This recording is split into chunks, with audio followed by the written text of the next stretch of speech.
Eh bien, salut tout le monde, j'espère que vous allez bien. J'étais en train de mettre en place les vidéos et tout ce dont j'allais parler pour pour ma nouvelle vidéo d'actualité, que j'avais commencé d'ailleurs et j'en ai fait une première il y a 2 semaines, qui parle un peu de nouveautés, jeux vidéo, cinéma et tout. Et puis j'étais en train de faire ça, puis je suis allé partir un peu sur des sites de jeux vidéo, machin et tout. Et je vois que ça y est, c'est fini. Officialisation complète de tous les personnages du roster de Dragon Ball Sparking Zero, dont on va en parler. Alors déjà, je vais commencer par quelque chose, donc Dragon Ball Sparking Zero, donc le prochain jeu Dragon Ball Z, hein, vous savez, jeu de combat, hein, est très attendu, qui sera donc disponible pour le 11 octobre 2024.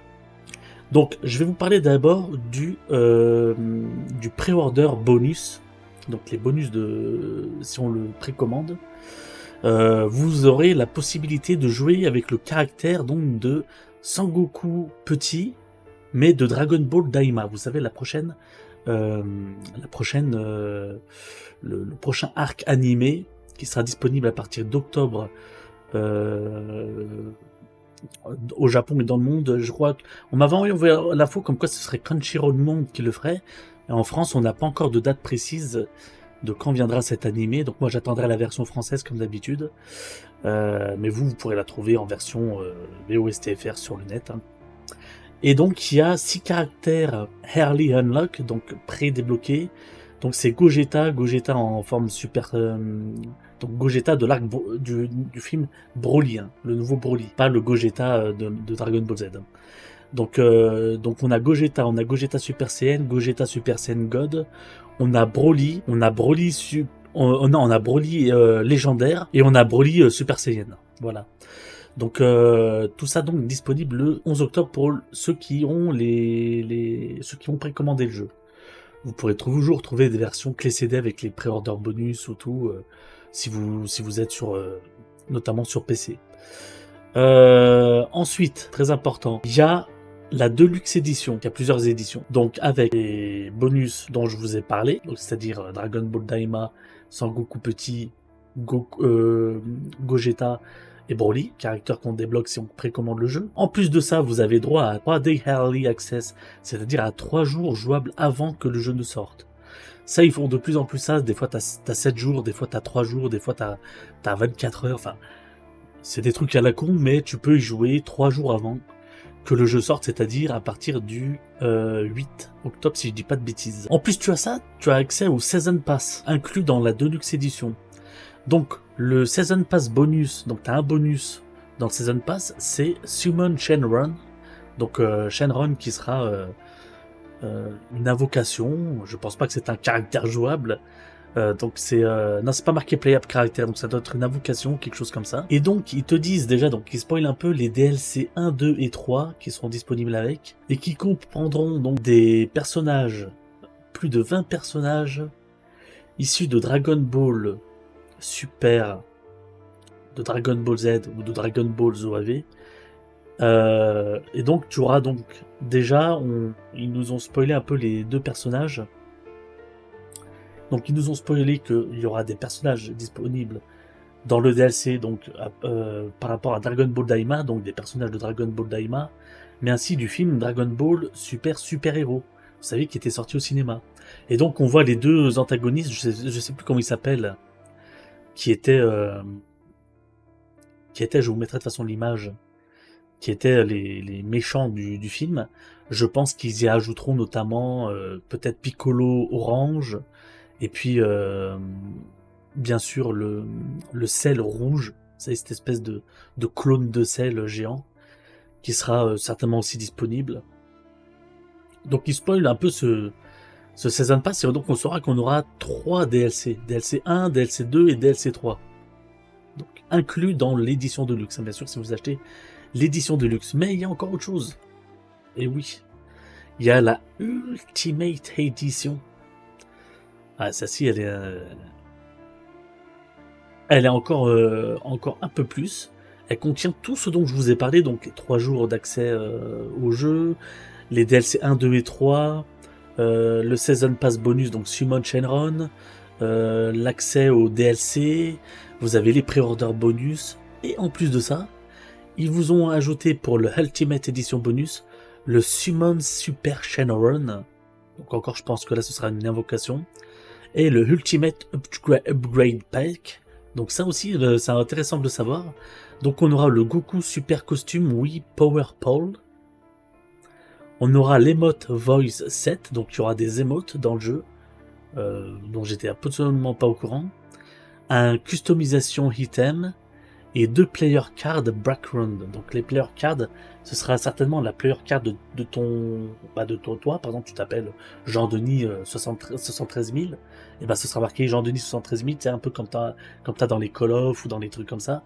Et puis ce sera donc 2 backgrounds exclusifs de ta player card que les autres verront en jouant en online et tout. Donc ça, c'est pour vous parler de toutes les éditions qu'il y aura. Donc privilégiez quand même l'édition Ultimate. Je sais pas quel prix elle sera, je pense qu'elle sera aux alentours des 100 € comme d'habitude. Hein. Et donc, important, hein, vous le verrez, je vous mettrai là le dernier trailer qu'il nous propose, avec le roster complet de tous les personnages. Et là, franchement, là c'est vachement cool. Parce qu'on a tous les personnages qui ont été dévoilés. Et donc on en a... Alors, ils pourront en faire, je pense, dans le DLC 1, 2 et 3, en rajouter notamment par rapport à Dragon Ball. Je trouve qu'il n'y a pas beaucoup de persos de Dragon Ball. Il y a beaucoup de persos de Dragon Ball Z, notamment Super aussi. Donc à chaque fois, ils ont présenté des trailers concernant chaque arc. L'arc de la planète Namek, l'arc avec Cell, l'arc avec Boo, dernièrement. Puis ils ont fait l'arc Dragon Ball Super, l'arc Dragon Ball GT, parce que oui, il y aura des personnages de GT. Et donc là, ils viennent de dévoiler le dernier arc avec encore du Dragon Ball Super, mais aussi des personnages des OAV. Donc on peut voir qu'on a à peu près de tout. Hein. On a vraiment une quantité de personnages assez élevée, même si on a quand même plusieurs types de personnages. Par exemple, pour Cell, on a déjà 4 cases pour Cell. Donc on a Cell normal, le Cell en version 2, le Perfect Cell, et le Cell avant le Perfect Cell. Pareil pour Freezer, tu vois, Freezer, on a la forme normale, on a la seconde forme, on a la troisième forme, ensuite on a le Freezer de Namek, donc forme finale, on a le Freezer de Dragon Ball Super, donc tu vois, ça, à chaque fois ils te rajoutent des trucs en fait. On a Tenshin Han, on a Videl, on a Yamcha, on a 2 formes pour Tortue Géniale, donc la version de Dragon Ball Super et la version de Dragon Ball. On a Chaozu, on a pour Vegeta, pour Trunks par exemple, on a 1, 2, 3 ou 4 formes de Trunks. Notamment sa forme Super Trunks, là où il est hyper costaud. On a la forme aussi Trunks du futur. Enfin, tu vois, à chaque fois, en fait, ils ont plusieurs cases pour plusieurs personnages. Mais t'as vraiment le choix. Pareil pour Dragon Ball Super, je trouve qu'ils ont mis pas mal de personnages. Donc au niveau des Broly, on aura qui? On aura le Broly, le nouveau Broly, donc ici l'univers Super, dont ils avaient fait un film avec le Broly version normale et le Broly Super Saiyan légendaire et le Broly Super Saiyan. Mais ils ont aussi inclus, et ça c'est très intéressant, attendez, il est où? Il était par là au milieu, voilà. Ils ont inclus le Broly des OAV Dragon Ball Z. Donc le Broly avec ses cheveux bleus là que je trouve magnifique, et le Broly Super Saiyan légendaire qu'on connaît tous. À ça tu ajoutes bien sûr Bojack, Super Bojack, Janemba dans sa forme gros Janemba, et dans sa forme Super Janemba. Et ça c'est vachement cool aussi. Tu as aussi Tapion, Hildegarn. Tu as le Cyborg 14 et le Cyborg Fusion 14. Tu sais, cette espèce de... Quand il récupère les deux piles et que tu deviens immensément costaud bleu avec les cheveux rouges, et ben, il sera disponible. Tu auras aussi le Végéto de Dragon Ball Z. Enfin, voilà, t'as énormément de personnages. Tu auras Couleur, Metal Couleur, tu auras Thalès, tu auras Super Oob de Dragon Ball GT, tu auras Pan de Dragon Ball GT, tu auras Oob de Dragon Ball GT. Donc tu vois, tu auras tout le roster, et puis je vous passe les classiques, tu auras C17, tu auras C18, tu auras C16, il est où C16? Il est là, C16. Tu auras... Ah, tu auras pas tous, mais tu auras quelques personnages du commandant Ginyu. Tu auras Dabra. Au niveau des bouts, tu auras 1, 2, 3, 4, 5, 6. Tu auras 6 ou 7 transformations de bout. Est-ce que tu as le gros bout? Oui, tu as le gros bout. Tu as le bout Gohan. Tu as le bout Goten. Tu as le bout normal. Tu as le bout gris. Tu as le perfect bout, donc le petit bout. Donc vous voyez, tu as vraiment le choix de personnage. Tu auras Vegeta en version aussi Ozaru, bien sûr, donc singe. Donc vous voyez, c'est énorme le roster qu'il y a. T'as Zamasu, euh, t'as pas mal de personnages de Super aussi qui. Moi, Dragon Ball Super, c'est l'arc que j'aime le moins. De toute façon, c'était trop des tournois, des tournois, des tournois, et ça m'intéressait pas du tout. Donc j'ai pas du tout aimé l'arc machin, mais on a Khalifa.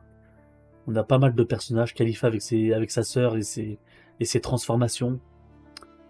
On a Popovic, on a donc Dabura, on a et donc ce qui manque, voilà, ce qui serait intéressant, c'est qu'il manque quand même quelques personnages. Ah tiens, on a aussi oui, on a Slug, il est là Slug, c'est ça, c'est Slug. Donc des OAV Dragon Ball. Et donc t'as pas mal de personnages qui manquent, tu vois. Là j'ai pris par exemple un peu le roster Dragon Ball. Il manque Tao Pai Pai. Voilà, il manque Tao Pai Pai, il manque Piccolo Daima, il manque Shishi, il manque Oob dans sa version non GT, donc dans sa version Dragon Ball Z. Il manque les Kaio notamment. Il manque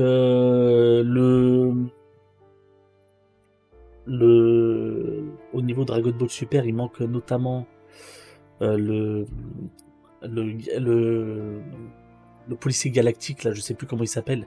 Je crois qu'il y avait un ou plusieurs tomes issus de son parcours. Tu sais, c'est un espèce de voyageur policier galactique qui... je sais plus comment il s'appelle, mais bon, il est pas non plus, alors qu'ils auraient pu le mettre. Donc il manque les deux cyborgs, donc c'est 13 et c'est 15. Non, c'est 13 et c'est 14. Ou c'est 13 ou c'est 15, ou je sais plus comment il s'appelle. Non, c'est C14 et c'est 15. Et c'est C13 qui récupère les... ou c'est C14 qui récupère, je sais plus. Enfin, c'est les deux C13 là qui manquent. On a aussi la copine à Bojack, on a Bio Broly. Bio Broly qui est pas disponible. On a qui? On a... c'est vrai qu'on n'a pas Badak, hein, il me semble qu'on n'a pas Badak. Si j'ai... Est-ce qu'on voit Badak? Il me semble qu'on l'a pas Badak dans le roster original. Parce que t'as tellement de trucs de Goku. Goku, t'en as 150. T'as dans sa version Super Saiyan 4, sa version Kid Goku, sa version Daima, sa version normale, sa version Super Saiyan, sa version GT, sa version GT Super Saiyan. Euh, Donc j'arrive pas à voir s'il y a... T'as même Yajirobe, mais c'est vrai que Badak, moi je l'appelle Badak. Tu peux l'appeler Bardock, comme tu veux. Je le vois pas, donc je sais pas s'il est disponible. Donc je voudrais pas vous dire de bêtises. Mais je crois qu'il est pas disponible dans le roster, Badak. Il sera peut-être dans les DLC. Mais je le vois pas. Il manque pareil pas mal de... Au niveau de l'arc GT, il manque pas mal de Shenron. Il manque notamment Super C17. Que j'aimais plutôt bien. Il nous manque aussi les dieux. Les dieux... donc... vous savez qu'il y avait Champa et Beerus. Et t'avais tous les autres dieux, là, l'éléphant et tout, le clown et machin, de l'arc Dragon Ball Super qui sont pas encore disponibles. et qui seront certainement disponibles dans l'un des DLC. Et puis t'as pas mal ouais t'as pas Monsieur Popo, t'as pas Hercule, t'as pas la plupart des méchants qu'il y avait dans Dragon Ball. Donc c'est vrai que c'est surtout concentré, t'as beaucoup de gens de Dragon Ball Super, hein, ça c'est... Dragon Ball Super, Dragon Ball GT, ils en ont mis pas mal aussi. Mais tu vois, il manque des personnages qui sont peut-être dans les DLC, ou peut-être pas d'ailleurs. Mais en tout cas, le roster déjà qui nous sortent, je sais pas combien il y a de personnages. Parce que en fait, ils ont mélangé personnages et puis leur fusion ou leur transformation, ce qui est un peu chiant. Mais ça fait quand même pas mal de personnages. Ce qui fait que tu vas déjà pouvoir vraiment bien t'éclater à faire toute l'histoire. Je sais pas comment sera... parce que j'ai vu, il y a énormément de choses, hein. Tu pourras choisir les cinématiques, changer les expressions faciales des personnages pendant les cinématiques. Tu pourras couper ça, faire des montages pour créer ta propre cinématique dans ton propre machin et tout. Vraiment, il va être complet le jeu, hein. Ça, c'est vraiment cool. Il va être vraiment complet. Donc voilà. Donc, écoutez, info spéciale, donc, actualité sur Dragon Ball Sparking Zero. Je suis désolé de pas vous en dire plus parce que c'est tout récent là, ça vient tout juste de sortir. Et vous voyez que même les sites de jeux vidéo, ils sont même pas d'actualité, ils sont même pas à la page, les gars. Donc je suis obligé de vous dire bah, avec les moyens du bord, hein, ce que je sais. Mais je vous mettrai les vidéos en même temps, comme ça vous aurez une image d'à peu près de quoi je veux parler. Donc roster complet, très très intéressant, beaucoup de dans le jeu beaucoup de façons de modifier ses cutscenes, de créer ses combats et tout. Donc ça, c'est vraiment intéressant. Et il reste plus qu'à voir manette en main ce que ça vaut. Sachant que donc il y aura 3 DLC pour l'instant officiels disponibles. En espérant quand même qu'ils mettent les musiques, ça ce serait vachement cool. Et puis il faudra attendre pour voir si les modes sont compatibles ou pas, et si on peut rajouter des modes, pourquoi pas. Voir ce qu'ils en font. Mais en tout cas, déjà, si vous avez bah, même si vous voulez, par exemple, attendre la PS5 Pro, oui, ceux qui vont acheter la PS5 Pro en novembre, le jeu sort en octobre, tac, en novembre, ils s'achètent la PS5 Pro, ils prennent Dragon Ball Sparking Zero, ils prennent le nouveau Call of, ils prennent machin, et ils se régalent, tu vois. Donc, puis sinon, bah, vous l'achetez sur PC ou sur PS5 normal ou sur Xbox, où vous voulez. En tout cas, il est disponible de partout. Je crois pas qu'il y a de version Switch disponible. Je vais regarder parce que je veux pas vous dire de bêtises. Euh, je ne crois pas qu'il y a de version Switch. Je vais quand même regarder. Attendez, laissez-moi juste une seconde pour regarder. Pour ne pas vous dire de bêtises. PC, PS5 et Xbox Series. Donc non, pas de version Switch pour Dragon Ball Sparking Zero. Voilà, j'espère que cette vidéo d'actualité vous aura fait plaisir. N'hésitez pas à me dire ce que vous pensez du jeu. Est-ce que vous l'attendez? Est-ce que ce roster vous plaît? Est-ce que vous avez hâte de reprendre en main Dragon Ball? Et puis moi, je vous donne rendez-vous sur ma chaîne secondaire, puisqu'en ce moment, on est en train de faire du Dragon Ball. On va retourner sur Kakarot et on est en train de faire du Dragon Ball Revenge of King Piccolo. Rendez-vous sur ma chaîne principale, rendez-vous sur ma chaîne secondaire, et puis je vous dis à très bientôt. Allez, salut tout le monde!